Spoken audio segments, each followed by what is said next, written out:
Welcome back to Momentous Struggle, a Star Wars Shatterpoint podcast. On today's episode, Aubrey and I are going to be talking about the Ichiwama Squad Pack. So, finishing out the Ewoks, basically. So, let's go ahead and jump into it. As always, joined by Aubrey. How we doing today? The house continues apace. I don't know if that's actually the right word though, because uh Talia Talia is getting antsy, and we're making progress. We Talia's dad, my fiance, her dad was over helping hang up some TVs and some hooks, and we're kind of at the point where we need to build the organization if we're gonna get organized. So I'm I'm having fun. Home ownership continues to be fun. Had a water softener and RO system installed, and hopefully, fingers crossed, dear listeners, that will be the last of the major expenses, because I don't know if my wallet can handle any more major No, expenses. I'm Uh, sorry, but that's not going to happen because that's just part of home ownership. You're just always going to be broke because you own a home. It's just the way it works. So, sorry to tell you. I was just putting positive energy out in the world, Todd. I'm trying. And it's I'm going to kick you trying. right in the nuts, is what that's going to happen. I'm telling you. Sorry. Oh, oh, oh, welcome to home ownership in a nutshell, dear listeners. All right. All right. No games of Shatterpoint, not since that tournament. Again, this has been kind of a catch-up week because I was sick for so long that now I'm playing catch-up at work, playing catch-up at home. It is what it is. Next week we'll get some games in. Yeah, I know. We just started our Shatterpoint League for our local store, Imperial Outpost, and I haven't even gotten a game in yet. So I'm sure I'm going to be scrambling to get some games in over the next week or two. Especially with Adepticon coming up, we're not going to be able to play a game that week as well because we'll be busy doing a bunch of coverage for Adepticon. So for those who do not know, we will be doing the coverage at Adepticon. We're going to be doing our coverage through Professional Casual Network's YouTube channel. So it'll be streaming live on Professional Casual Network's YouTube channel. I will put a link to their YouTube channel in the show notes as well, so in the description of the of our podcast. So if you're interested in that and watching the coverage that we're going to be providing, it'll be available for you as well. But Yes, absolutely. I am very excited. I have never done coverage before, so I'm still just thinking. I'm like, I gotta put my Friday night WrestleFest voice on, right? You ready for I that, Todd? You ready? I don't know if you can maintain that kind of energy for 14 straight hours, but hey, we'll give it a try. We'll give it a shot. I don't like I said I don't know. We'll see how that works for you. I think you'll burn out pretty fast, but hey, it's worth a try. It's worth a try. Hey, I could do 14 minutes at least. Yeah. You're gonna have to show up.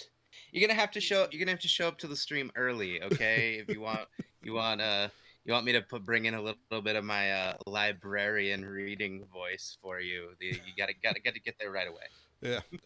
So yeah, no, I don't know if we're gonna be able to sit there and maintain that kind of like a WWE energy going on for an entire 14-hour stream, but we'll do what we can. But yeah, no, I mean I haven't gotten any games in as well. Unfortunately, just life has been happening. My oldest daughter is a cheerleader, and like both of her the high school or junior high sports that she cheers at are both in the playoffs. So it was nothing but going to nonstop sporting events at the junior high level, watching her play, or watching her cheer as the other teams play and everything like that. So I have not had much of a chance to get like some real life games going on at all. So unfortunately, Hey, life happens. Life happens. We had a juggling of the youngest where like three or four different people were involved in getting him from one place to the next place to back over here to the next place. he has more of a social life than any I'm just person I have ever met in my life. I mean, and he's only 13 years old, so it's like I don't know how he does it. oh no, 14, 14. 14 now. Sorry, sorry. This is Still, serious. he This is has a. serious. but still, that kid has a social life like no other. It's like he's like a New York socialite. The way he has a whole life going on, it's amazing. But yeah, no. So regardless of that, how about we go ahead and jump into talking about this squad pack and finish up our Ewok talk before the end of the month here, or before, because they've already released. We didn't have a chance to really get into talking about them. So yeah, let's go ahead and jump into talking about that. And of course, the interesting thing about this squad pack in general is it comes with two primaries instead of just one. It has the first one being Leia Organa, Freedom Fighter. So she's a 7 squad point 3 force primary unit that comes with the tags of Endor, Rebel Alliance, Scout, and Warrior, and she's only in the Galactic Civil War era. One thing of note, and we'll kind of, I guess, it's pretty much already known with her that she has that identity of unexpected allies, which gives Rebel Alliance units the Ewok tag, and the allied Ewok units the Rebel Alliance tag. So, looking at her tags, she counts as an Ewok Scout and an Ewok Warrior when we're looking at Logray, and how, if you pair her with that. So, she can basically get both benefits from Logray, which is pretty interesting. Right, yeah. Leia is what's going to, I think, help with the staying power of the Ewoks, because the Ewoks, and again, I have not done, not played any games yet, not gotten anything in with them, but they definitely feel like they're going to be very glass cannon. Like, you either do the thing and it either works or it doesn't work, and it's probably going to be one of these things where when we finally start to figure it out, they aren't going to feel as terrifying as they probably will our first couple of times dealing with them. Uh, but this whole fact that you can take basically any Ewok or rebel synergy and just get to cook with it and make something different. I feel like this is going to be like how AMG has been giving us tags that so far haven't mattered yet. It's going to be the same thing every time a new Rebel Alliance squad pack's going to come out. We're going to be like, wait, how does this work with Ewoks? Yeah. Because you can secretly turn them into Ewoks. Yeah. So I I we'll think see. that's I We'll think see. that's kind of be where that's gonna end up, is basically when it comes to like list building for the Ewoks, is really kind of finding a way that you can mix and match your Rebel alliances with the Ewoks to sit there and make the best unit. Going a pure Ewoks list, I probably is not going to be the best way to go in the long run, but we're still in the beginning stages of this game. We're only getting these initial releases. We haven't seen a lot of other Rebels coming out. I mean, they've announced multiple other boxes, but we haven't seen a release for the Han box yet either. So I mean, we've seen release dates for Mandalorians and the Clone Force 99, and also Moff Gideon's box, but we haven't really seen like many more Rebels coming out or anything like that. So we'll have to wait and see like what other Rebels come out. And again, that's probably going to be something that we'll see a little bit more of at Adepticon, because there is probably going to be. I know that there's going to be a post Adepticon, or at the end, like the Sunday thing that they did last year, where they did a whole like preview show of the year to come, and everything along those lines. Where there's, I'm almost 99% sure that there's like going to be another one of those shows coming up. So yeah, Oh yeah, yeah. Which I am excited about. We don't even know what we don't know. right. But and it's like, but that was like last year's show was super exciting. So I'm really excited to see what that's going to what we're going to get there, and more than likely, if it's anything like last year, it was really impromptu last year, but it was definitely streamed on Professional Casual Network's Twitch channel. So either on Twitch or on their YouTube channel, potentially both, will be streaming that on. So we'll see what happens with all of that. So anyway, let's get back to Leia here. She has two active abilities though. Uh, or sorry, let's start with her on activation ability, which is the infiltrate. At the start of this unit's activation, one allied Rebel Alliance character may advance. And the nice thing is, again, she gives Rebel Alliance to everybody. So anybody on her team, if you're going with all Ewoks, are going to be able to advance.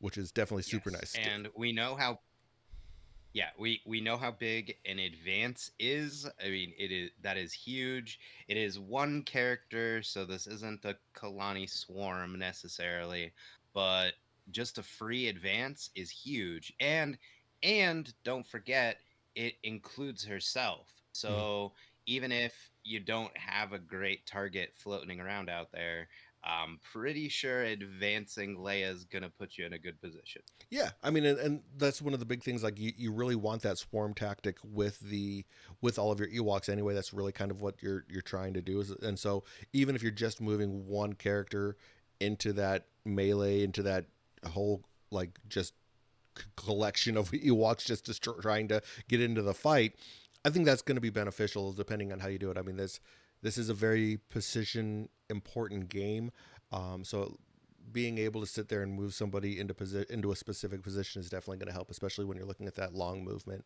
But she also does have defensive maneuver, so we pretty much know what that is. One force, you get to dash and get a hunker token. So pretty standard there. Nothing much to write home about with that one.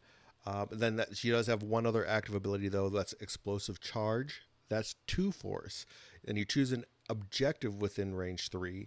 Each allied character within 2 of that objective may dash and gain a hunker token.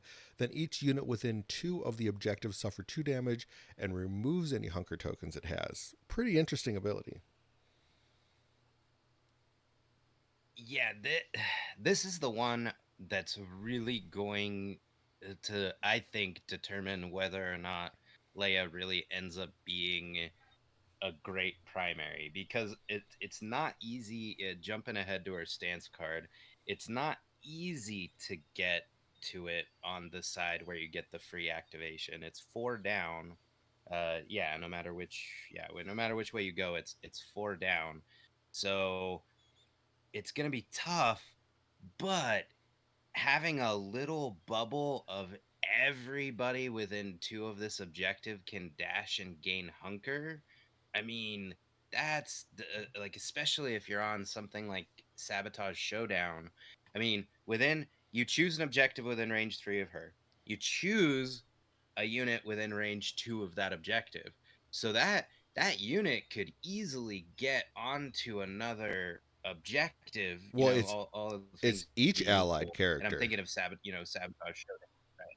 Right, yeah. So I mean, you can set up this crazy world where maybe you're dashing people off onto multiple points away from this one.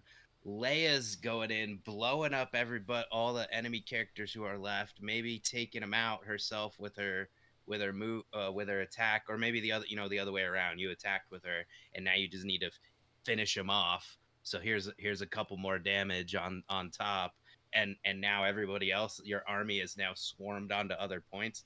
I know it's not going to happen every time. I'm talking about Magic Happy Christmas Land, but there's this world where Leia just wrecks a whole side of the field, or like maybe 3 objectives. Like I no, you can bring me back down, Todd. Bring me back down. Well, no, But I mean, it's pretty cool in theory.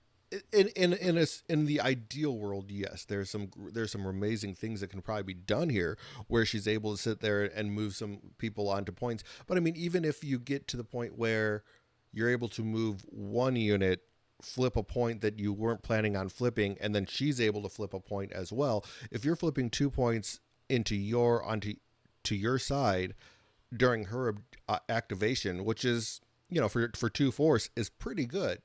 So I don't think it's out of the realm to do that. But again, there's going to take some planning in order to make this happen. So I think it can be a very strong ability for sure if it's utilized properly. And I think that's going to be the key part, is like putting in the reps with her to sit there and actually get it to where you're positioning properly with the Ewoks or whoever you're going to be utilizing, to sit there and move them to another point so that they can sit there and do that. Because I mean, if you think about it, you have, let's say you have like either the hunters or or the trappers.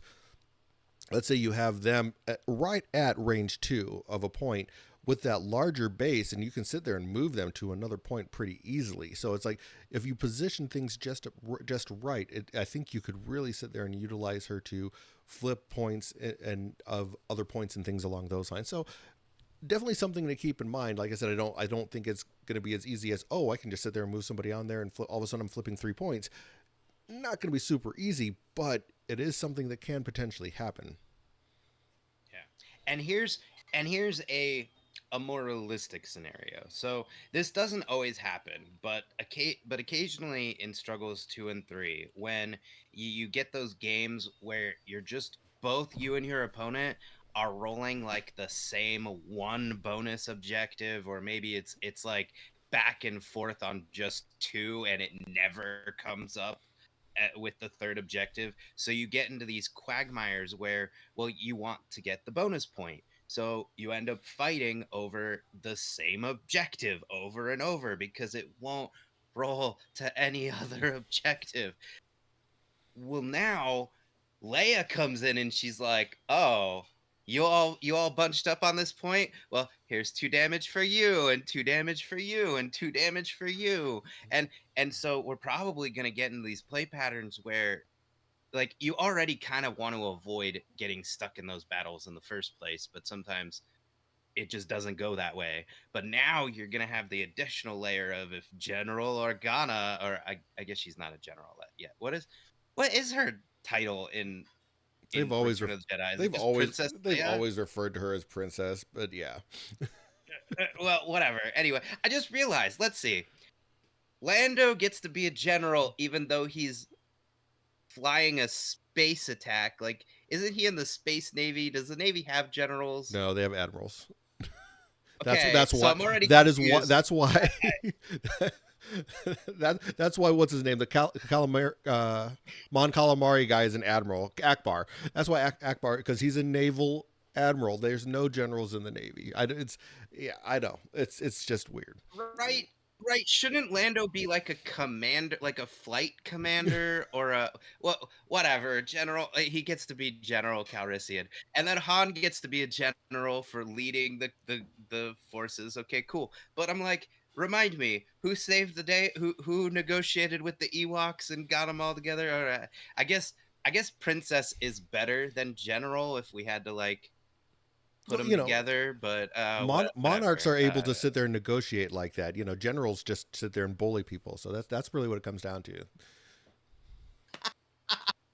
You would know better than me, Todd. I have never, to my knowledge, interacted with a general in my life. So I mean, I don't know. So I summer. mean, I've interacted with some royalty, and it was like when I was in the Middle East, and it was not exactly like the type of people I'd want to negotiate with. But yeah, that's neither here nor there. But yeah, no, I think Now that I've gotten us completely off topic, just, this is a cool ability. This is a cool ability. There's gonna be a lot of applications, but you're gonna have to think about it. This yeah, is this is gonna require some reps. yeah, definitely will require some reps.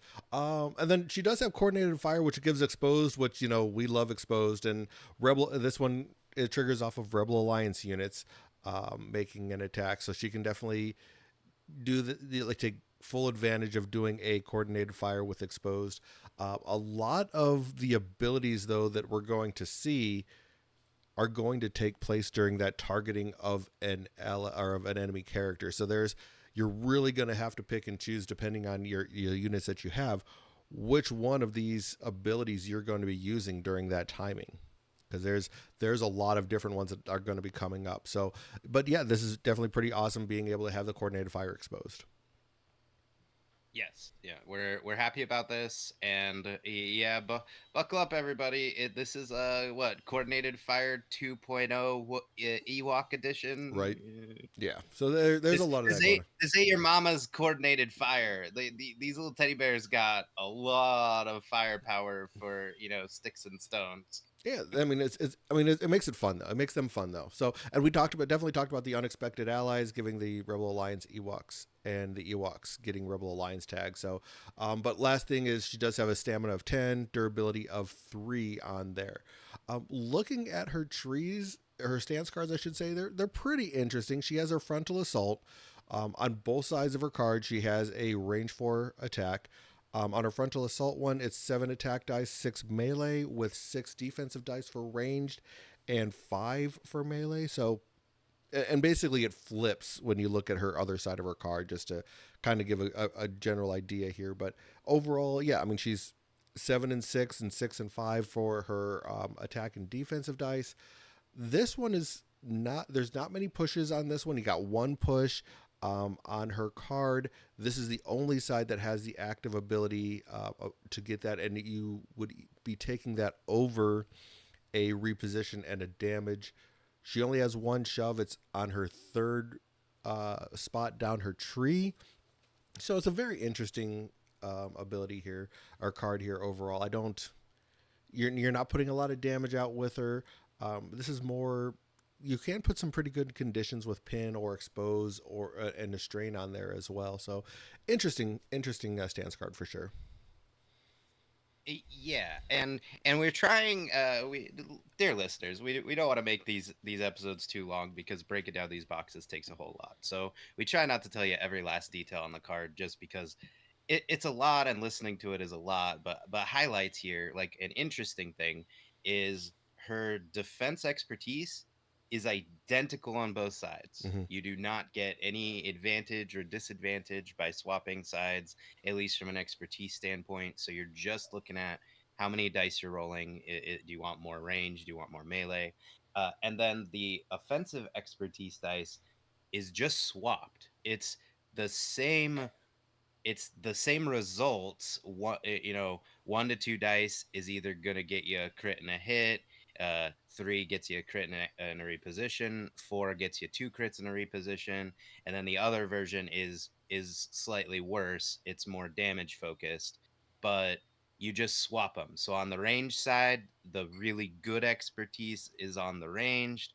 On the melee side, the really good expertise is on the melee, and it's just the opposite. So, and weirdly, I haven't seen them do that quite this cleanly. Like we could just say this, and that's it. That's basically her whole card. The only thing I'll add is that the melee side does have pushes and pins on it, but just like frontal assault, they're away from each other. You get either the pushes or the pins. Yeah. So it's it's good, but it's not like our gold standard of push pin is two successes. Like you have to work a little more to get them out of her, but and it's okay. She's got a lot of kit. Yeah, her kit's not too bad. It's overall. I mean, there's. I would say like especially on her melee side that you could sit there three if you go three down her chart on her melee side, you could potentially do 4 damage with a strain, disarm, and pin. So I mean, if you aren't going to shove and you just want to go condition focused, you can really sit there and put a lot of conditions on with her. But it's like I said, she's not going to sit there and do a lot of damage. She's just going to be sitting there. Um, you're really bringing her for her abilities and everything like that. But being able to give exposed with her coordinated fire, there's a lot going on with her. I think she's going to be interesting. I don't know if she's the primary that you're going to want to use in an Ewok focus list, unless you're trying to sit there and take advantage of her Rebel Alliance tag synergies and everything like that. Right. I think Leia is. Oh yeah. I think Leia is going to be more of a you're bringing her if you want to do a hybrid strategy. If Mm-hmm. you don't want to be all in on the murder death bears, then Leia is how you're going to unlock a more synergistic or even possibly more controlling version, which is really cool because sometimes you get factions and you're like, okay, they do this, and every time, yep, they're gonna do this, and the next game, oh yeah, they're gonna do the exact same thing they did the last Yeah. 17 games I played with them. So this primary alone unlocks presumably a ton of different options that we otherwise wouldn't have. Yeah, I mean, I think there's a point in time where we're going to be seeing a little bit more um, list building that comes into play. But as of right now, there's not a lot going on other than the using the Luke box, and you can't use most of that anyway, depending on how you build your Ewok list. So it's gonna. I don't think we're gonna get much out of that. But let's talk about the other primary that comes in the box, and that's Paplu. Uh, so curious creature, Endor Ewok scout tags. He come along with him. He's just Wait, Galactic wait, Civil War. wait, Todd. Mm-hmm. Wait, Paplu's the secondary. You meant Chief Chirpa. Ah, I did mean Chief Chief Chirpu. Chirpa. Chief Chirpa's the I other just primary. went right down the line and went All into right. it. So Sheriff Chipu, who also is only into Endor and Ewok, but he is chief in Galactic Civil War. He's a primary with 10 stamina, 2 durability. So he's the other primary that comes in the box.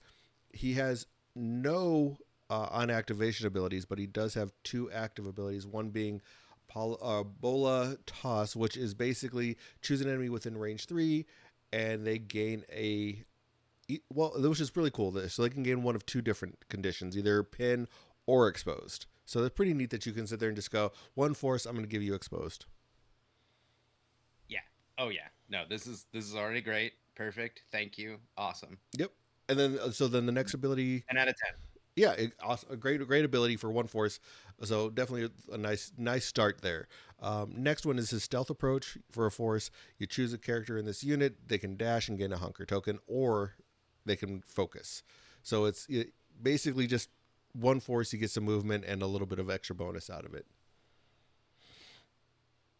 I will say it feels a little bit of a flavor fail that Leia got defensive maneuver instead of stealthy approach, but I guess they wanted stealthy approach to be the Ewok ability, and so they gave her defensive maneuver because she's more of a soldier, and you know, yeah. Okay, I talked myself out of it. Never mind. Carry on. I mean, she is married to the guy that stepped on a stick and alerted all of the doggone, stormtroopers on their the stormtrooper scouts. So it's like, rebels aren't very stealthy sometimes. See Han But Solo. Han said he was gonna handle it. Yeah, he handled it. He handled it, with Leia's help afterwards. Yeah, exactly. So not much stealth there. All right, so there's 2 innate abilities that he has as well. The first one being mobilize the village. Well, this unit is not wounded. Characters in other allied Ewok units within range 4 add 1 dice to their attack roll. So pretty nice. You just have to be within range 4 of them, and he gives other Ewoks an extra dice. So Yeah, yeah. pretty, No, it's great. We pretty want extra. We want extra dice. yeah, pretty straightforward. I mean, and that's the thing with this kit for Chief Chirpa is he's just super straightforward. It's like there's just be there. This happens. He also has the innate ability of Sharp Stick. Characters in this unit have Impact 2. When a character in this unit makes a melee attack, the target character does not benefit from protection. So pretty cool. With you add that in with Stealthy Approach. So you pay 1 force, move, have him make a focus action. Now he's got his Impact 2. You're adding those 3 dice, and and whoever you're going into doesn't have protection. Chirpa's pretty brutal, man. He's just like gonna get in there and just beat the crap out of somebody for sure. Yeah, yeah. Chirpa hits hard. Jumping ahead to the stance card, his melee focused side, or I guess he only has melee. My bad. But the one that's less the more offensive side as opposed to the defensive side, he starts with 7 dice. Yeah. So I mean, impact 2, focus action. I mean, little cheap Chirpa. I don't remember seeing him partake in the battle, but he must have been knocking some stormtrooper heads together, huh? But that's Yeah, a because little beefy boy. you didn't see him because of his stealthy approach. That's why. Okay, all right, all right. You walked right into that I, one. I couldn't help it. You walked right right into into it. that. I snapped a twig right in front of you. Yep. Okay, all right, all right. And then last, he has an innate ability, or his I should say his identity ability of Bright Tree Defender. While this unit is not wounded, when another allied Ewok unit becomes wounded after the effect is resolved, you roll an attack dice. On a crit or hit result, each character in the unit may reposition and then make a 5 dice attack, or in this unit I should say makes a reposition 5 dice attack, and on a failure or expertise result, each character in this unit may dash and then recover 2. So pretty interesting abilities they got going on here, where it's like you can kind of do like I mean, granted you have to get into melee range to do an attack with them, So you don't have, it's not as good as Mother Talzin, but there's also a side to it where you could just get it, just go ahead and move and do some extra recover, some heals, and maybe remove some conditions and stuff too. Right. I feel like the just being able to have a reposition onto a point when another character gets wounded might just be backbreaking, because the way Ewoks look, again, I haven't played with them yet. This is just me reading the cards. They look very much like you're moving them up. It's a swarm, but it's kind of like a group swarm because Yeah, you want to keep them within all of their little bubbles of getting their extra dice and things. So being able to suddenly reposition onto a point that maybe just got taken by your opponent, or in theory taken, might just prevent them from taking the point. And oh no, you didn't get the 5 dice attack. Well, they're there. You kept the point. That's the more important part. So even that dash and the recovers, I think, will, hopefully help you to do that. Like, again, that's not as good, but either way, you're getting that movement that might help you keep a point, which is very important. yeah, without a doubt, without a doubt. So yeah, I mean, it's, and like you said, you were jumping kind of ahead to the stance cards. These are pretty interesting. They're the again, like you said, they don't have. Our Chief Sherpa doesn't have any ranged attack, so he only has melee. On his Fury of the Forest side, or of the Forest side, is a 7 dice attack. On his Bright Tree Elder side, it has 6 dice for his melee attack, and then 5 and 5 on the Fury for his defensive dice, and 5 and 6, 6 being on the melee dice for his Bright Tree Elder for his defensive dice. So pretty interesting. Definitely more focused on the Fury of the Finest on that offensive side, especially with his expertise chart, because 1 expertise gets you a crit and a hit, 2 to 3 gets you 2 crits, and 4+ gets you 3 crits. So it's just crit city over there on that particular side of his expertise chart. Yeah, just one result turning into a crit and a hit and a strike. I'm like, oh, okay, you're hitting hard. And just highlights of this tree. I mean, you've got a few different options, but what we're always looking for are pushes and pins. And I will say his more melee focused side, you've got to get 3 results to land a pin for damage, and then a push is the third result. Mm-hmm. The other side, despite rolling fewer dice and not having quite as good as expertise, I have a feeling that might be where we live a lot of the time, though, because 2 successes gets you 2 pushes, 2 damage. And there's a lot else going on here. If you get to the end of that tree, there is a free activation in there, but I'm not sure you're gonna hunt for that often. I think this is gonna come down to how likely do you think you are to get 3 successes on the other side, and how badly do you need the pin? Because otherwise, I'm probably staying in Bright Tree Elder and just getting my guaranteed. Oh, I only got 2 successes. Oh no, that's only shove shove. Like, Yep. so sad. I mean, the defensive side is really solid. I mean, like on the Bright Tree Elder side, because you have 1 expertise on the defensive side gets you a block, 2 gets you a block, and then reduce a crit to a failure. Where on the Fury of the Forest side, it's a block on 1, and then on 2, it's a block and reduce a crit to a hit. So just going, Oh, I misread it. I thought it was both crits to failure. Oh, my bad. My bad, everybody. I was slightly off. yeah, but it's still solid. I mean, reducing. I mean, basically, if you reduce a crit to a hit and then you have a block, that still counts as a failure. You're blocking the whole thing altogether, but it's just you get potentially two complete changes on the other side. So I like it. I mean, I think it's definitely a little bit more defensive on that Bright Tree Elder side for sure, though. Yeah, yeah.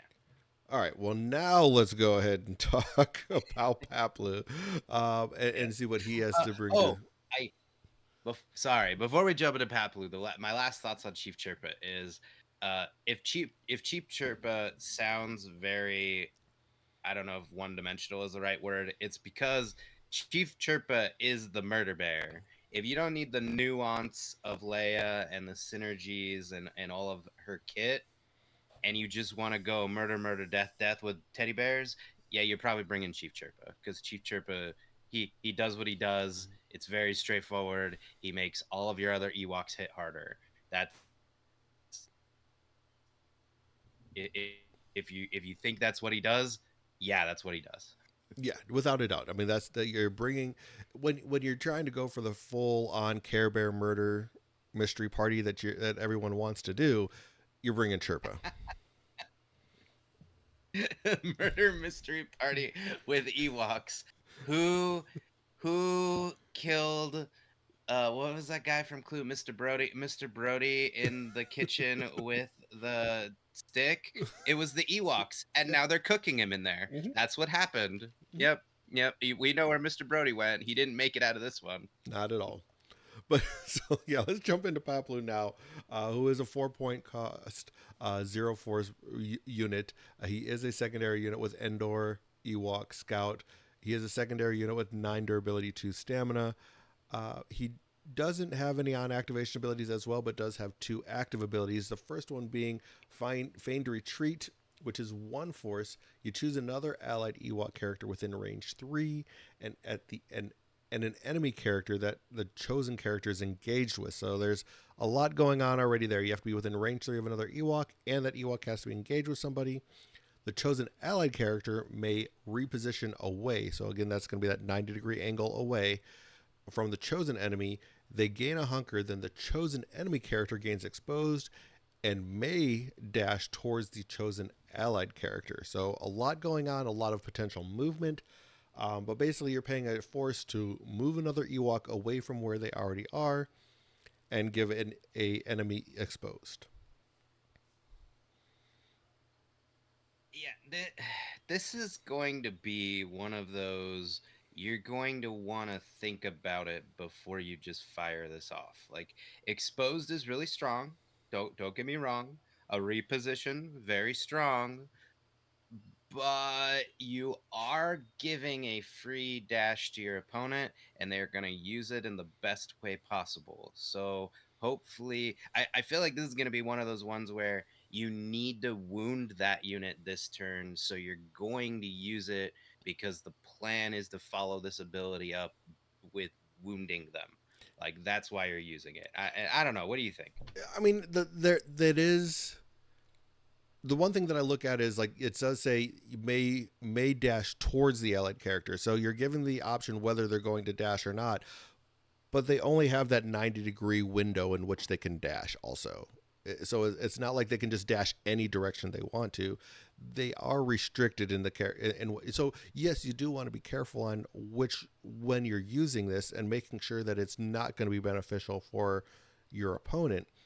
But it is pretty restrictive as far as where they're going to be dashing to, as well as what I mean, they're getting exposed on top of it. So I don't know if it's going to be like super the choice is very narrow, I guess, is for your opponent on what they can and can't do, and even if they choose to do it, it's still pretty restrictive. Yeah, that's fair. That's fair. Again, I keep jumping ahead to the stance card. It's just Paplu is not the most like heavy hitter ever, or like that max you're ever getting 6 damage with him, and that's if you get his entire tree. So maybe I'm just thinking in Well, terms of I've gone from Happy Magic Christmas Land with Leia to, well, is Paplu really gonna get to do all the fun things here? So well, I I'm mean, trying to keep in mind, confuse Todd. no, I mean, and keep in mind, I mean, like let's say for example, the character that you're moving the away is a like opposite direction of Paplu, which means that the only way that the enemy character can move is away from Paplu as well. So it's is if you there is a potential where living in a world where the only option is to move away from him instead of moving towards him. So you might be trying to do something different with that. Like you're just going to move him, and then maybe you move Paplu into a different point altogether, and he doesn't engage in that. There's different ways to use his ability other than just focusing on I'm going to move a character to sit there and attack that character, or get that character in a position to attack, type of a thing. Okay, yeah, that makes sense. This one's gonna require further testing, but no, I'm hearing you, Todd. That makes more sense. That makes more sense. I might be a little slower than Todd, listeners. It's okay. We'll get there together. No worries. I mean, like I said, it's just I think this character in general is going to take a like there's a this box altogether. I think there's take away Chief Chirpa because he's just sit him down, go forward, and kill people. Leia requires a little bit more thinking. I think Paplo requires a little more thinking and positioning and things along those lines. So they're not just plug and play murder bears for sure. It's probably just I've been playing a lot of Vader lists recently, so I'm like, just run in and kill everything. It'll be fine. Except sometimes it's not. Sometimes it's not fine. Yeah. And so going to his second ability though here, it's his stealthy approach, which we've already talked about before. You get a dash and a hunker or focus for a force, which again pretty good. Focus is always great. So I mean, or a hunker is always good depending on where he's positioning. I don't know if Ewoks are going to be using focuses all that much, simply because they're going to want to be in the fight to begin with. They're all really kind of want to be up in the mix. So I don't know if you're really going to be using the hunker tokens on them that much with these stealthy approaches. Yeah, I like that it gave the option. Yeah, Basically, this is good. You have the option. I'm sure as the struggle goes on and you're getting worried about your Ewoks potentially getting wounded, you're probably gonna in the first half of your game use the focus, focus, focus, and then if you haven't already steamroll your opponent, then this might be a sort of like built-in catch-up mechanic where now you're using this. Okay, all right, we need to stop doing the murder so much, and we need to hunker up on these points we've taken. But we'll see. We'll see. yeah. And then there's one reactive ability, the Fearless and Inventive for a force. When a character in this unit makes a melee attack as part of a combat action before the dice are rolled, this unit may use this ability. Add 2 dice to the attack pool for each enemy character other than the target character that is not wounded and engaged with one or more character in this unit. So a lot of words there, but basically you want to be in the mix with him. You want him to be in a quagmire of a bunch of different characters so that he gets more dice. Yeah, and this is interesting. So I had to look it up just to make sure, but this is the same ability that uh, Bush Leia, Bosch, I don't know, Bounty Hunter Leia has this ability, and it's named because that is the scene in Return of the Jedi where she gets called that as the bounty hunter, and so this is and I mean, correct me if I'm wrong. I'm just thinking of it now. Uh, this is the first time we've seen what seems to be like a named ability for a character getting bumped over to someone else. I mean, I don't know. I don't think they use the same dialogue to describe any of the Ewoks as this at any point. But it's just cool that they liked this ability enough. They wanted it to be with Paplu. It makes sense, even with like that scene where he decoys off all the scout troopers, right? He Mm. flies off into the woods. So like it fits the character. So I just think it's cool that they went, let's just move it from Leia over to the Ewok. It's fine. No, no changes. Like that Yeah. that works. I That mean, I, works. I don't think it's other than like stuff like coordinated fire and the stealthy approach, but like unique abilities that are like two characters themselves. Yeah, I think this is the first time we've seen that so far for something like this. Yeah, but why give it a different name if you've decided like it I think the ability fits perfect in Mm-hmm. terms of flavor, what you want to do with the Ewoks, everything. It's just interesting. I like these are the little details I'm staring at. Todd's like, "Can we please get back to talking about the gameplay? I'm over this." All right. No, no, Moving no. on. It's Moving funny. It's just funny. No, I hear you. All right, so last ability for Chief Chirpa or I'm sorry, Chief Chirpa. Man, I am all over the place. With Paplu is Aplu. is Aplu. is his innate ability. What does this do? When a character in this unit makes a melee attack targeting an enemy character that has expose or pin, the attacking character may use uh, may use a targeted character's expertise chart, melee expertise chart during the attack instead of its own. So I don't know how often this is going to come up. I mean, like I guess you have people that can hand out expose or pins depending on coordinated fires and things along those lines. So there's potential to do it, um, but there's going to take some setup to make this work. I just I just think it's fun. I feel like that a lot of the design of this character is just rule of fun. Yeah, Like it's we're gonna have to see how well it works in practice, but like this, what does this do? Just makes me think of that moment where Paplu is just like hitting switches at random on the speeder bike, and all the scout troopers are like, "Hey, over there, what's he doing?" Blah blah blah, and then he's like, "Woo!" off into right, the net. So hey, you know, if you're making me think of that exact scene with your game design, good job. You know, exactly. it's not going to work all the time, but when it does, you're going to be like, haha, I stole your speeder bike. Right. Exactly. So no, it's very cool ability. Like I said, it's not something you're going to be able to rely on all the time. It would take some setup to make it work, but I think that's kind of where the Ewoks are. Is they're not your hyper competitive team. They're kind of like your fun team type of a thing, which is game night at your local LGS and hanging out with some people. Like, okay, let me pull out the Ewoks and see what they can do.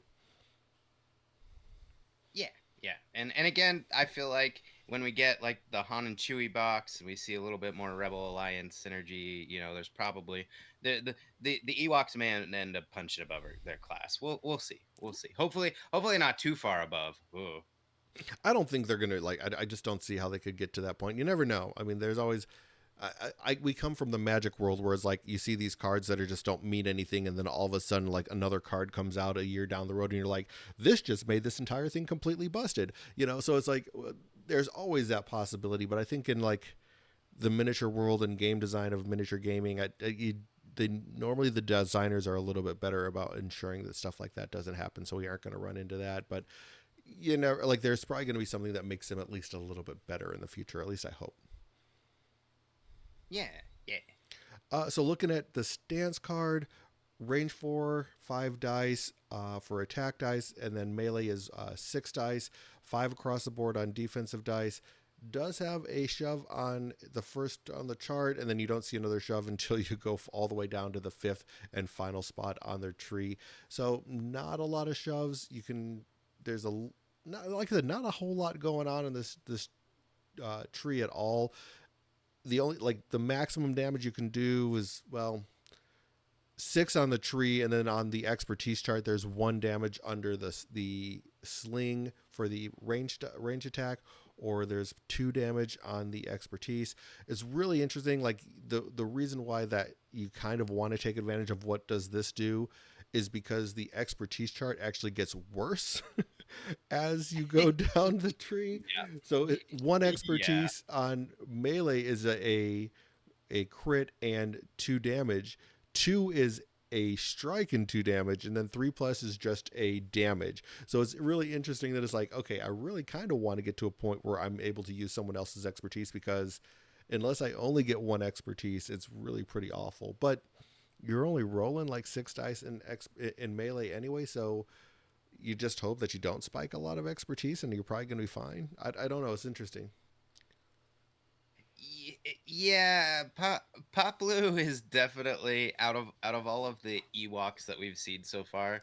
It feels like they very much leaned into the this is a fun character, which Mm-hmm. is fine. We need those. I don't know how well it's going to work out. Like I feel like the first character you're probably going to replace, if you're going to replace someone in these lists, is maybe Paplu. Yeah. Like if you don't need to maximize the the synergies of your units, Paplu is probably going to be where you're pulling from first. Like, sorry, buddy. I love you. You look like fun, but I have a feeling that might what might end up happening is that like this is who you replace with like C3PO and R2D2. Which is Like,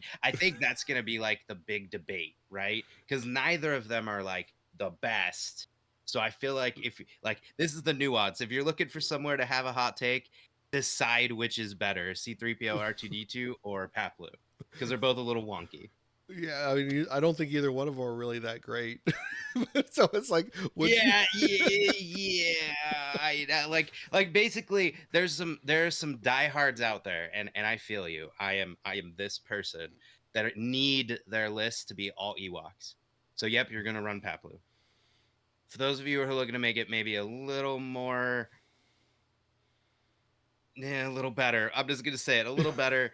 That's probably where you are going to be putting in different secondaries. Like you might be running like mostly Ewoks, and then this slot is where you get to flex.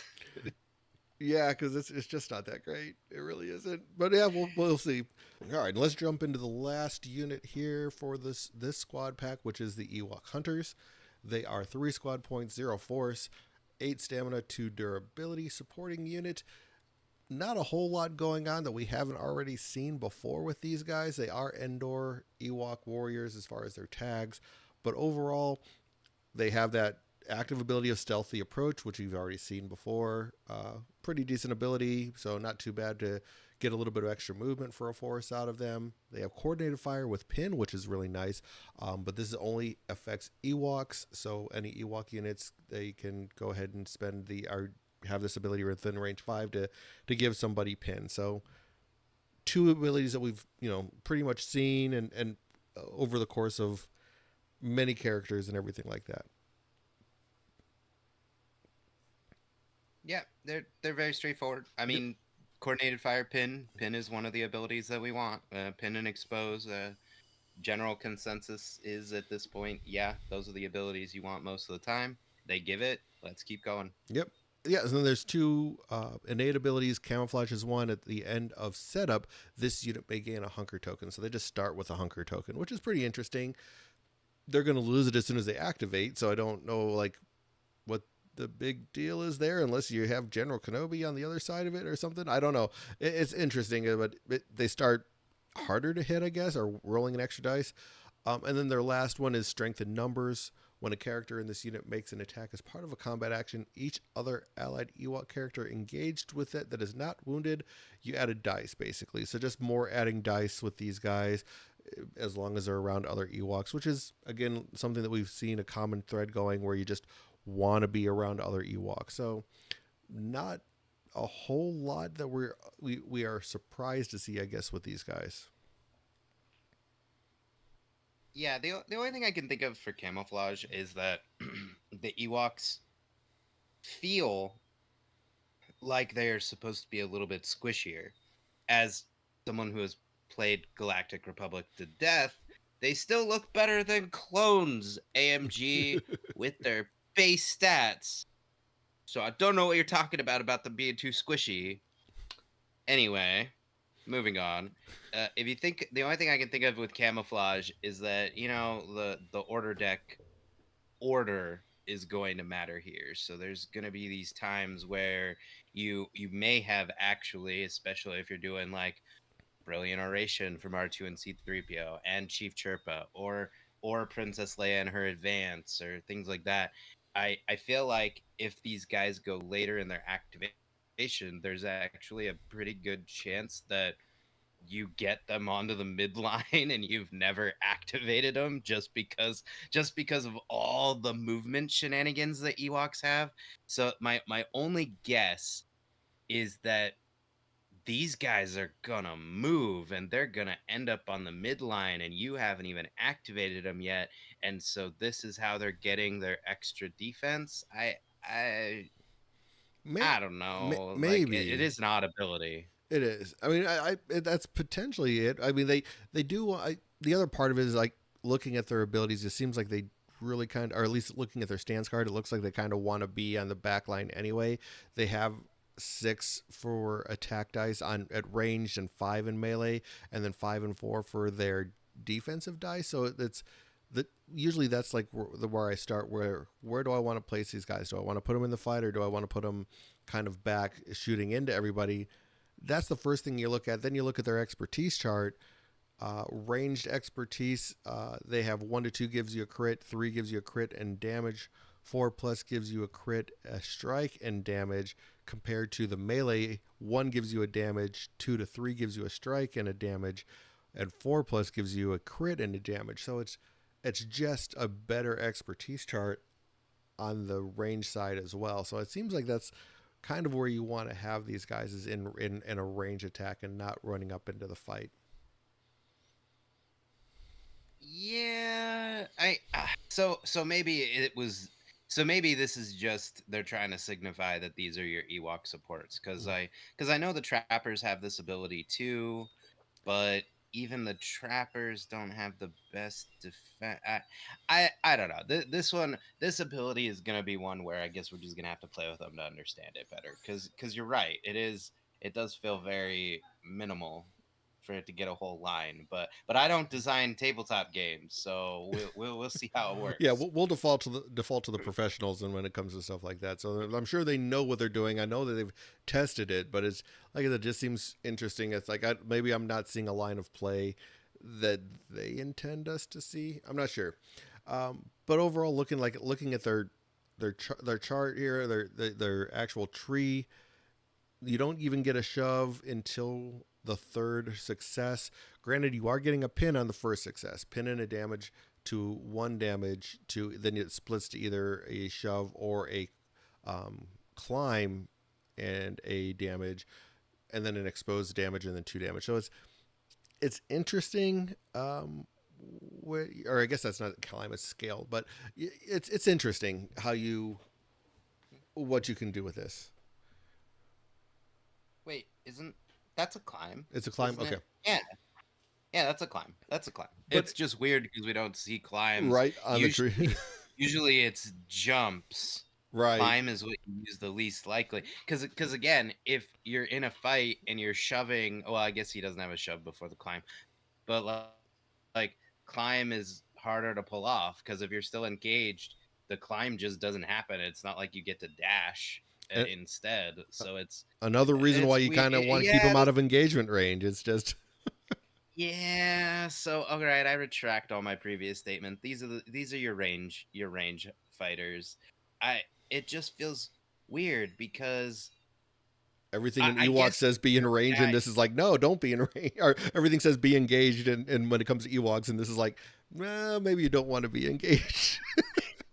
yeah, I guess these are the guys taking pot shots from the back. I guess you know you do have to. My number one thing that I regularly forget is not keeping people in my back line. Like my biggest mistake is I tend to push everybody into the midline and into my opponent's stuff, and then I occasionally lose because my opponent will go, "Well, you left the back point undefended. I'm just gonna run halfway across the board and take it." So yeah, all right. Maybe this is just me being a little too aggressive. This is what you get. This is what you get, Todd. You turned me to the dark side. I've been playing Vader and Maul and stuff over here, and now I don't know how to play defensively. I'm just like, oh, you don't need ranged units if everyone's dead already, Todd. Well, you're really throwing me off here, where you're like, I'm being too aggressive. The control player. Since I've known you, you're always been a blue-white control player, and now all of a sudden you're like, I'm too aggressive. I'm going to play mono red. What the heck is going on with this guy? You're like, you're completely like just not who the person I've met. You gave me a red lightsaber, Todd. I am just I am what you made me. But no, that's I mean, so it's these are this is the box overall. I think it's interesting. I don't know. Like it's I still just Ewoks are going to be a fun list. I mean, like this, if you have this box at home, if you have Ewoks at home, and you're just wanting to play a casual game. Yes, I think that's where Ewoks are going to be. If you're trying to go to a tournament and you're going to say, I'm going to play Ewoks and I'm going to win the tournament, you got an uphill battle ahead of you. I mean, I will say that. I know that there's people that are just like super excited to play Ewoks. Don't go in expecting to sit there and just, take a tournament with them. I'm sure that's entirely possible. I'm sure someone can do it. I just don't think it's the best thing to be doing in this game, but it sure looks like they'll be fun to play. Oh, I'm sorry. There are some players who are just going to be chasing the high that is that Ewok trap card and Right? rolling crit city and doing all the things. Like these are definitely the let's pray to RNGesus squad is what I feel like. They're gonna be you're gonna be chasing those games where you just Ichiwama your whole opponent's squad into dust, and you're gonna be like, I gotta do that again. I gotta do that again. You're not gonna see the three other times that you've lost. You're just gonna be like, I gotta do it. I gotta do the thing. Right, right. No, I hear you. Well, I think that kind of settles everything that we had to want to cover as far as this box is concerned. Do have a couple of announcements. We are currently running a Facebook giveaway. So if you follow us and like us and comment on our Facebook post, we are giving away a Vader box, the You Cannot Run box. So yeah, all you have to do is basically just like I said, like and follow us on Facebook and comment on the post that is there. It is tagged on our page, so you just have to do that. If you want to support us in other ways, you can definitely rate, review the podcast on whatever podcast platform you're listening to us on. If you're watching us on YouTube, go ahead and leave a comment, hit that like button, subscribe so you can see future content. The best way, though, if you really want to support us, is to become a Patreon. There are definitely some big advantages to being a patron of ours. One is you do get bonus entries into whatever giveaways we're doing. So if you want to get double your chances of getting that Vader box, you can definitely sign up for as low as $1 a month to be a patron. You also get access to our bonus content. Last week we were the last two episodes on our bonus content, we're basically doing talking Star Wars media. So if you want to jump in and listen to some of that stuff, it's also available. I didn't reach out or shout out our most recent patron on our last episode, and that's Eric, Eric B. So I do want to say thank you, Eric, for signing up and joining us in our Patreon. Also, if you become a patron, you do also get access to our patron only side of our Discord. So that's definitely an option as well. We got a lot of good conversations going on there. Other than that, though, I think that covers just about everything. I do once again want to thank everybody for listening. And last but not least, may the force be with you. May the force be with you.